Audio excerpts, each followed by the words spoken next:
My people, make una see wahala. Make una see how France take dey find trouble. I no want you for my country, comot for my country, na by force. I no want you for my house comot, na by force. France don dey find excuse wey dem go take invade Niger. They don dey find am since. They don use Nigeria, use ECOWAS, use all the people wey they wan use. Our leaders start dey get sense small small. Other ECOWAS, I don't know whether other ECOWAS countries they get sense, but invasion never happen. So now, come up for my country, they want stay put for there because they no want go. Then they find reasons to invade Niger. Now then they want use the excuse say, as Niger say make the ambassador go, as they want force and come out, they want use the excuse take launch military operation. Why me are they talk all these things where they talk now be say, may Nigeria, may Africa, may AU and the ECOWAS, may they stop France from any invasion of Niger, because when it happen, no be France go suffer, and now we go suffer. We already know how insecurity dey for this country. So may anything way they want to do, may ECOWAS and AU then go fit do their work. Because Nigeria and AU no go from here, come out, go invade France or may France say may ambassador of any African nation come out when go refuse. When African AU or ECOWAS go carry military, say go attack France, say why France go say may their ambassador come out. I beg my people, more na watch this video, more na follow, more na share on our opinion, more na share on our comment. Nigerian authorities have taken steps to counter the French ambassador who refused to leave their country after the 48 hours ultimatum expired. These steps include stripping him and his family of all diplomatic privileges in Niger. They've also cancelled their visas. He's become persona non grata. The authorities have also directed the police to look for him and expel him from Niger Republic. That means the police will be laying siege in front of their embassy. Anytime he steps out, they will arrest him because he no longer has immunity. They will move him straight to the airport to deport him. Yes, this is called reasserting your authority in your own country. Only France refused to evacuate their embassy. All the other countries, including those that were not even expelled from Niger, all evacuated.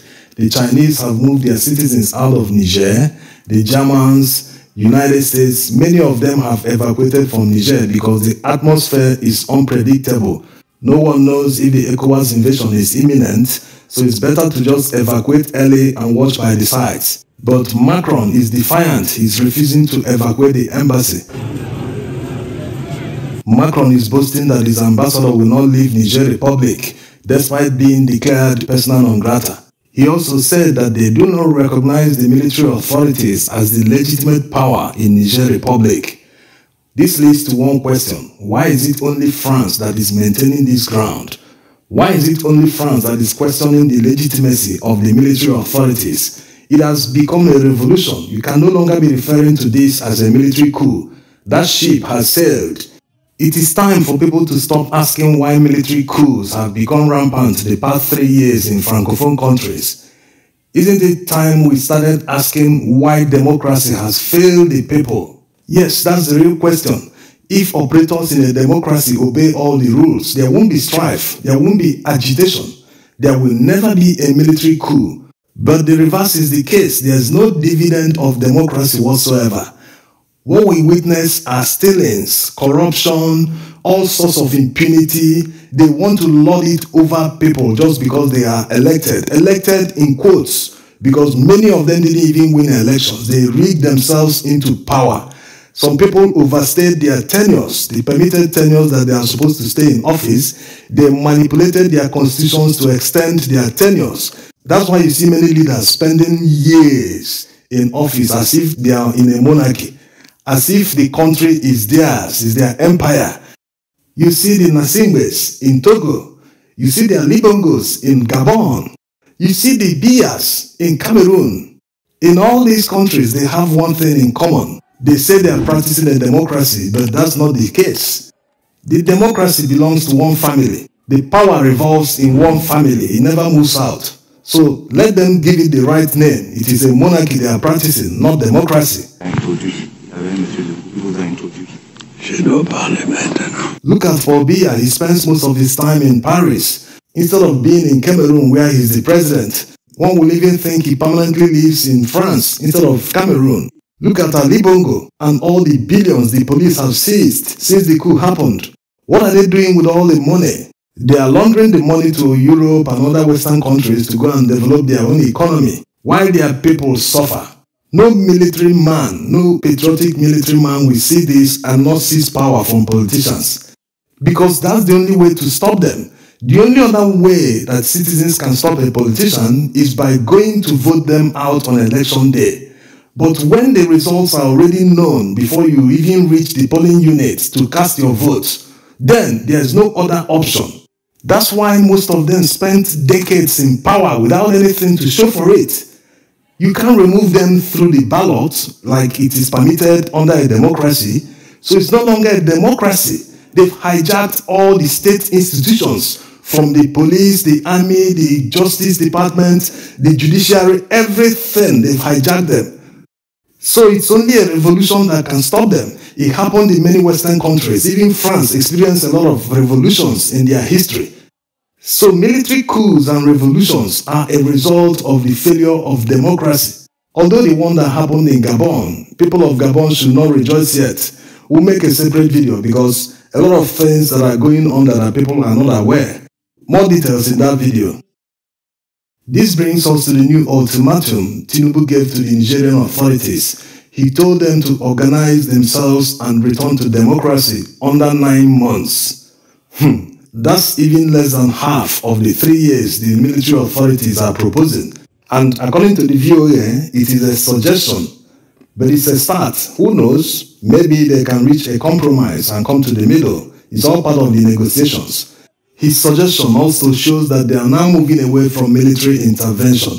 If they eventually agree on a timeline for the transition, it means all parties will work towards the implementation, not making threats at someone in his own sovereign country. One more question is he speaking as the ECOWAS chairman or as Tinubu on his personal capacity? Because this comes back to all the analysis we've been making all along. If he can say this without consulting his fellow ECOWAS leaders, that means he knows that whatever he tables before them, they will accept. He can convince them.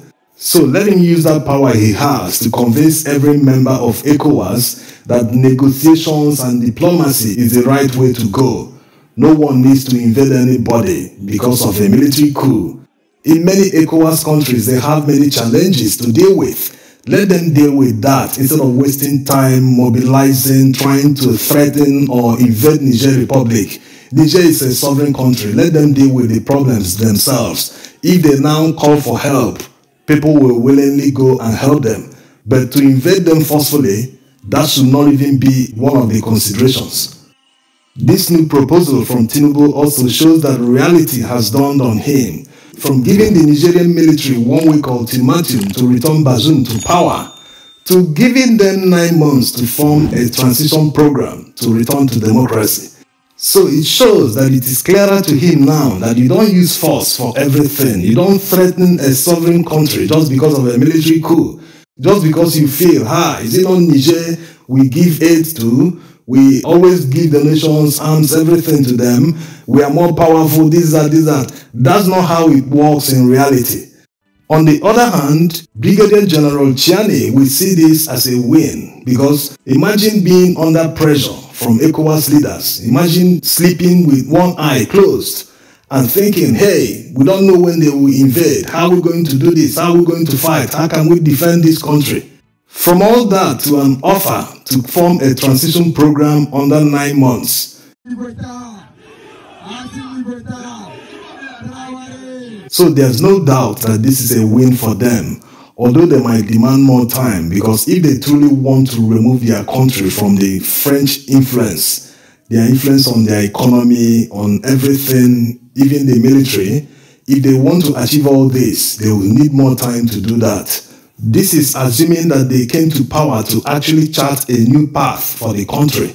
If they don't do it now, that means a military coup might still happen in the near future. This is because apart from all the reasons they gave for coming to power, there's one that people don't talk much about.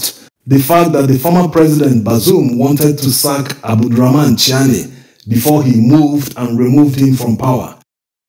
So if Chiani executed a military coup out of selfish interest, that means he might not achieve much. Nigerians would be better off electing a true patriot as their president, who will get a better deal for the people of Niger, who will remove the French influence over their country, who will harness all the natural resources and develop Niger into a world-class country. This is not the dream of Nigerians alone, it is the dream of many Africans, where you find many natural resources, but people are still poor. Look at Gabon. They have oil, they have iron, they have gold, they have copper, many things. They should be the Singapore of Africa. But no, they rather steal the money than develop their country.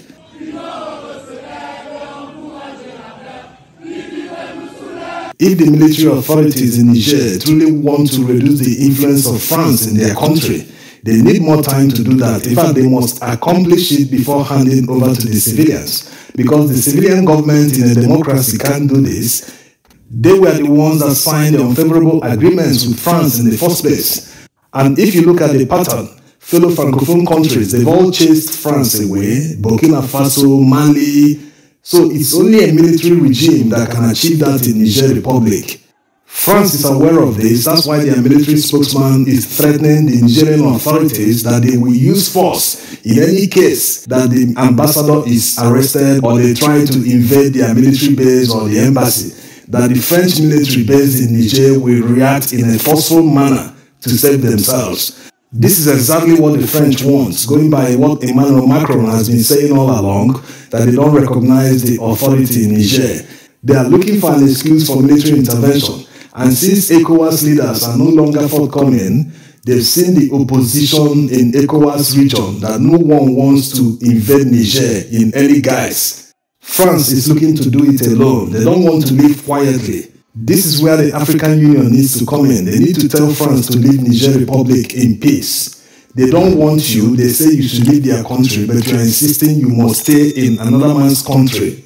They are doing this because they know that the civilian government in Niger will never be able to chase them away, that they must find a way to negotiate and force their hand to continue staying in the country. So what it means now is that France might be a stumbling block in achieving peace in Niger Republic. The military authorities have agreed to conduct a transition program back to democracy.